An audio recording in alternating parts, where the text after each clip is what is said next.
الحمدللہ وحدہ الصلاۃ والسلام علی من لا نبی بعدہ اما بعد فاعوذ باللہ السمیع العلیم من الشیطان الرجیم بسم اللہ الرحمن الرحیم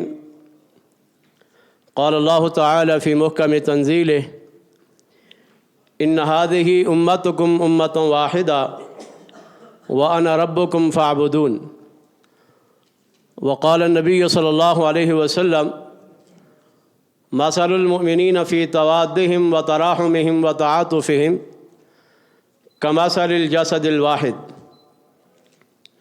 فرد قائم ربط ملت سے ہے، فرد قائم ربط ملت سے ہے، تنہا کچھ نہیں، موج ہے دریا میں اور بیرون دریا کچھ بھی نہیں۔ میں آج کے اس عظیم الشان وحدت امت کانفرنس پر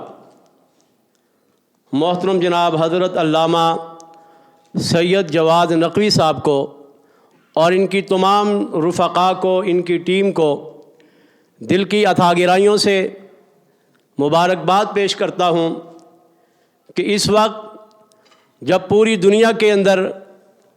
امت مسلمہ کے خون کی ہولی کھیلی جا رہی ہے، جس وقت امت مسلمہ کے اتحاد کو پارا پارا کیا جا رہا ہے، پوری دنیا کے اندر مسلمانوں کے بچوں کی وہ چیخ و پکار اور ماؤں بہنوں کی وہ عصمت دری آج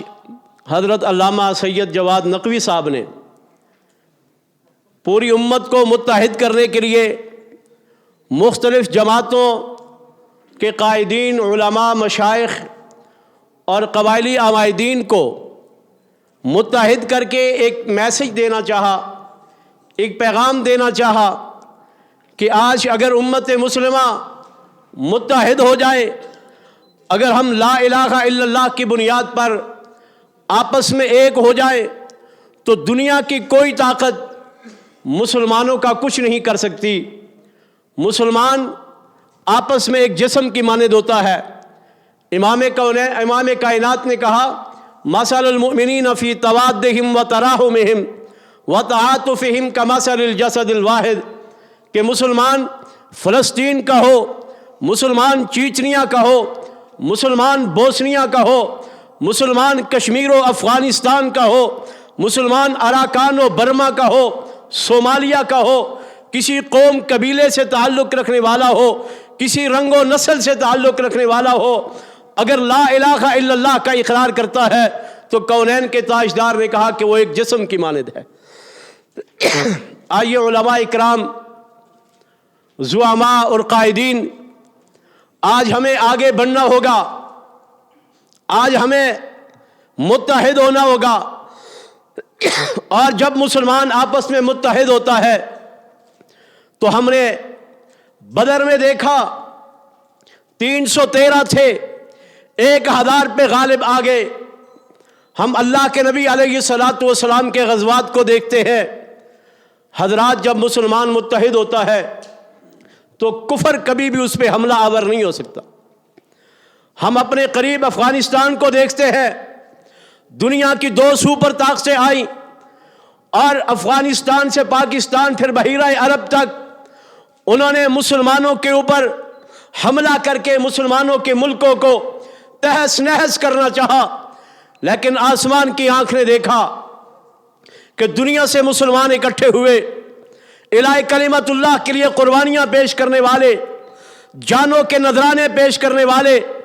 جب میدان میں ڈٹ کے کھڑے ہوئے۔ یہ جنگ تو اللہ کی ہوا کرتی ہے، ان تنصر اللہ ینصرکم، اللہ کہتا ہے تم میرے دین کے مددگار بن جاؤ، میں تمہاری مدد کروں گا۔ وَمَا رَمَيْتَ إِذْ رَمَيْتَ وَلَكِنَّ اللَّهَ رَمَى، جب مجاہد اللہ کے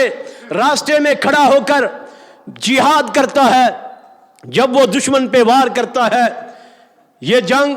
کبھی بھی وسائل اور ٹیکنالوجی سے نہیں جیتی جاتی،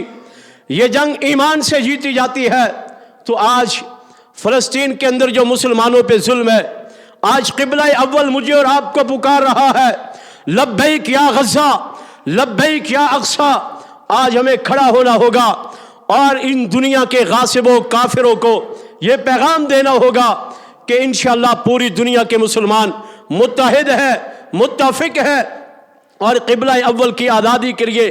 فلسطین کی آزادی کے لیے ہم اپنی جانوں کے نذرانے بھی پیش کریں گے، ہم اپنے اموال بھی پیش کریں گے، ہم اپنے بیٹے بھی پیش کریں گے، لیکن ضرورت تعالوا الی کلمۃ سواء بیننا و بینکم، ہمیں آپس کے اختلافات کو چھوڑنا ہوگا، مسلکی اختلافات کو بالائے طاق رکھ کر ہمیں ایک امت بن کر دنیا کو بتانا ہوگا۔ جب کافر مسلمانوں پہ حملہ آور ہوتا ہے، وہ سنی بریلوی شیعہ کو نہیں دیکھتا، وہ دیوبندی وہابی کو نہیں دیکھتا، وہ کہتا ہے یہ سارے مسلمان ہیں، تو ہمیں آپس میں متحد ہو کر ان کفر کے مقابلے میں کھڑا ہونا ہوگا۔ انشاءاللہ مجھے امید ہے کہ آج کی یہ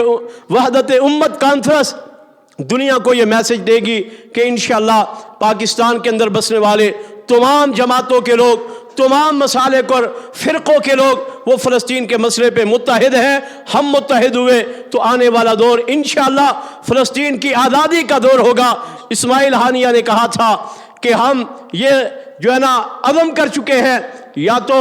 ہم انشاءاللہ فاتح بن کے رہیں گے اور غلامی کی زندگی سے اب نجات لینی ہے، تو ہم یہ سمجھتے ہیں کہ فلسطین کے ان مجاہدین کو ہم مبارکباد پیش کرتا ہے، ان کی بہادری، ان کی شجاعت، ان کی دلیری کو، کہ وہ دلیر ہو کر ڈٹ کر کھڑے ہوئے۔ انشاءاللہ آنے والا دور فلسطین کی آزادی کا دور ہوگا، اور دنیا کفر کو نیست و نابود انشاءاللہ اللہ رب العالمین کرے گا۔ وما توفیقی الا باللہ۔